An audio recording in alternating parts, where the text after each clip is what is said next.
پہنچ چکے ہوتے ہیں، اور اکثر تو ان میں بڈھے بڈھے ہوتے ہیں بیچارے، انہوں نے تو کرنا کرانا ہے نہیں، ان کو یہ ڈر ہوتا ہے کہ ہمارے داماد نہ کر لیں، ہماری بہنوں پہ نہ سوکنے آ جائیں، تو اس لیے انہوں نے تو یہی کرنا ہے بھائی، دوسری الاؤ نہیں ہے۔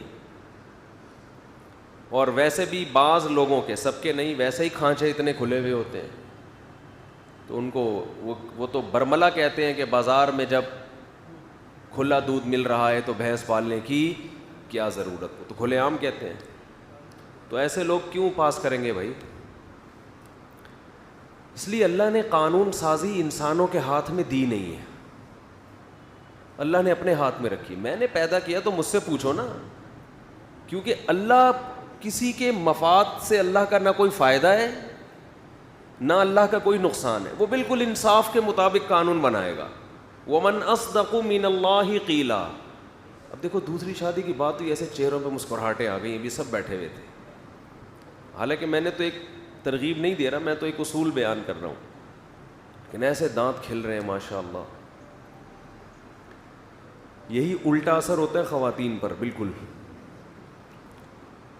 تو اللہ کہتا ہے وَمَنْ أَصْدَقُ مِنَ اللَّهِ حَدِيثًا، اللہ سے بہتر بات کس کی ہو سکتی ہے؟ بالکل صحیح بات صرف کون کرتا ہے؟ بولو، اللہ کرتا ہے، صرف اللہ ہی کرتا ہے، اللہ کے علاوہ کوئی بھی نہیں کرتا۔ اللہ کے علاوہ ہر آدمی بات کرے گا اپنے مطلب کی، قانون ایسا بنائے گا جس میں پہلے اس پہ زد نہ پڑ رہی ہو، اگر وہ میں ہوں گا تو میں ایسا قانون بناؤں گا کہ میرے خلاف نہ جا رہا ہو،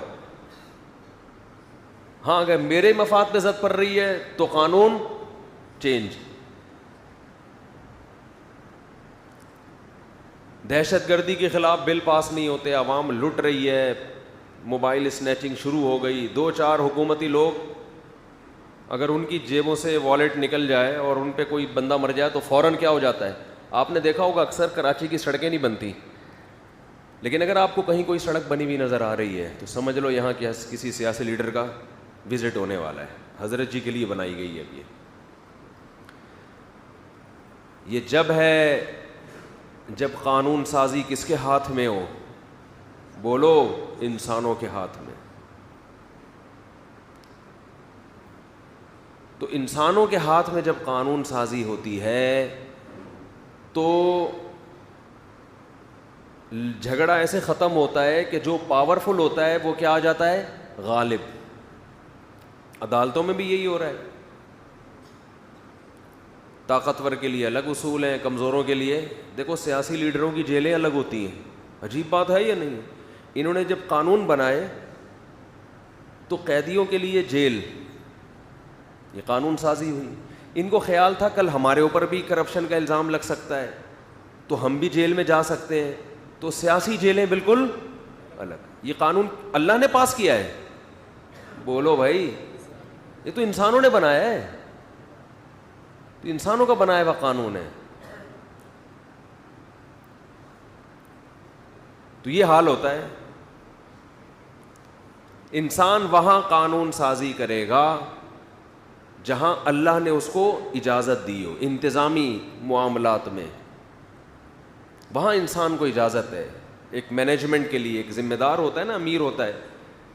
آپ تبلیغ میں نکلتے ہیں، کہیں بھی جاتے ہیں، تو بھائی جب کچھ چیزیں ایسی ہیں جو شریعت نے مباح رکھی ہیں، اس میں خود قانون نہیں بنایا، وہ آپ کا اپنا ہیڈک ہے، تو اس میں لڑائی سے بچنے کے لیے اسلام نے حکم دیا کسی ایک کو امیر بناؤ۔ تو کنٹری کا جو وزیر اعظم ہے یا صدر ہے، اس کی بھی حیثیت ایسی ہے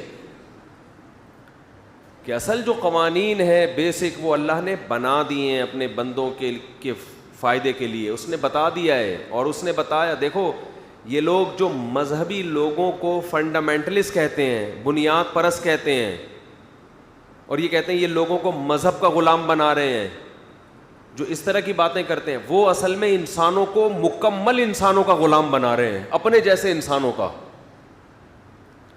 خدا کے لیے لڑنے والا شہید ہو جائے تو بنیاد پرستی، ملک کے لیے لڑنے والا قتل ہو جائے تو عین غیرت اور شہادت اور پتہ نہیں کیا کیا القابات سے نوازا۔ حالانکہ جو ملک کے لیے لڑ رہا ہے اس میں بسا اوقات وہ کنٹری ظلم کر رہا ہوتا ہے، غلط کر رہا ہوتا ہے، لیکن اس کو 21 توپوں کی سلامی کے ساتھ دفن کیا جاتا ہے۔ وہ فنڈامنٹلسٹ نہیں ہے، جو اس نے جان دی ہے، اس سے کوئی نہیں پوچھ سکتا۔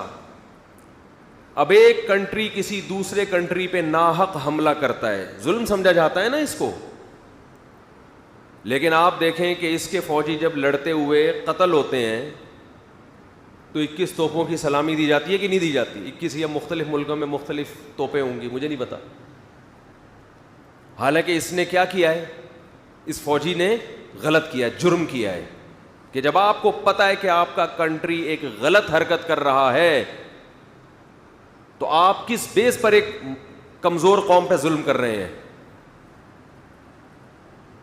لیکن اس فوجی کو میدان جنگ میں پیچھے ہٹنے کی اجازت نہیں ہوتی, بلکہ اس کو یہ کہا جاتا ہے کہ آپ کا ایگریمنٹ تھا کہ کنٹری کو جہاں بھی جیسے بھی جب بھی ضرورت پڑی آپ کو یہ پوچھنے کی اجازت نہیں ہے کہ صحیح ہے غلط, آپ نے لڑنا ہے. یہ ایگریمنٹ ہے تو ایگریمنٹ کی وجہ سے آپ پابند ہیں. یہ دلیل غلط ہے, اس لیے کہ ایگریمنٹ اگر غلط ہو تو عقل یہ کہتی ہے کہ اس ایگریمنٹ کی پابندی لازم نہیں. میں نے آپ سے ایگریمنٹ کیا مجھے 1000 روپے دو, میں فلاں بندہ مار کے آتا ہوں. اب میں بندے کو تلاش کر رہا ہوں, بندہ مجھے کہہ رہا ہے بھائی مجھے نہیں مار, میں کہوں بھائی ایگریمنٹ ہے. یہ کیا ہے؟ معاہدہ ہے. دنیا میں کوئی عقل مند کہے گا کہ یہ اس معاہدے کی بیس پر ایک بے گناہ کا قتل جائز ہے؟ ارے کیا ہو گیا بولو یار, کہاں سے جائز ہو گیا؟ یہ ایگریمنٹ ہی غلط ہے, ظلم پر مبنی ہے. آپ نے اپنے ملک سے فوج میں بھرتی ہوتے ہوئے ایگریمنٹ کیا کہ میں ملک کے لیے لڑوں گا, اچھا ایگریمنٹ ہے, صحیح ہے. لیکن اگر اس میں یہ بات بھی شامل تھی کہ ملک اگر ناحق ظلم کر رہا ہے پھر بھی لڑوں گا, تو قیامت کے دن آپ کو شہادت کا اجر نہیں ملے گا. آپ گارڈ آف آنر اور یہ سب چیزیں تو ہوں گی, اللہ کہے گا میں نہیں بخشوں گا. جتنا وہ جو امریکہ کے رہنے والے میری مخلوق تھی, جاپان والے بھی میری ایسی ہی مخلوق تھی. یہ تو تم نے ملکوں کی لکیریں کھینچی ہیں آپس میں, یہ تو تمہارا ایڈک ہے, یہ میرا تھوڑی ہے. جب میں نے آدم اور حوا کو زمین پہ بھیجا تھا اس وقت دنیا میں کوئی کنٹری نہیں تھا, سب انسان. تو تم نے پھڈے کر کر کے لکیریں کھینچی ہیں, اور جن پھڈوں پہ لکیریں کھینچتے ہو, جن باتوں پہ, ان بنیادوں پہ خود بھی قائم نہیں رہتے. لیکن اگر اس میں یہ بات بھی شامل تھی کہ ملک اگر ناحق ظلم کر رہا ہے پھر بھی لڑوں گا, تو قیامت کے دن آپ کو شہادت کا اجر نہیں ملے گا. آپ گارڈ آف آنر اور یہ سب چیزیں تو ہوں گی, اللہ کہے گا میں نہیں بخشوں گا. جتنا وہ جو امریکہ کے رہنے والے میری مخلوق تھی, جاپان والے بھی میری ایسی ہی مخلوق تھی. یہ تو تم نے ملکوں کی لکیریں کھینچی ہیں آپس میں, یہ تو تمہارا ایڈک ہے, یہ میرا تھوڑی ہے. جب میں نے آدم اور حوا کو زمین پہ بھیجا تھا اس وقت دنیا میں کوئی کنٹری نہیں تھا, سب انسان. تو تم نے پھڈے کر کر کے لکیریں کھینچی ہیں, اور جن پھڈوں پہ لکیریں کھینچتے ہو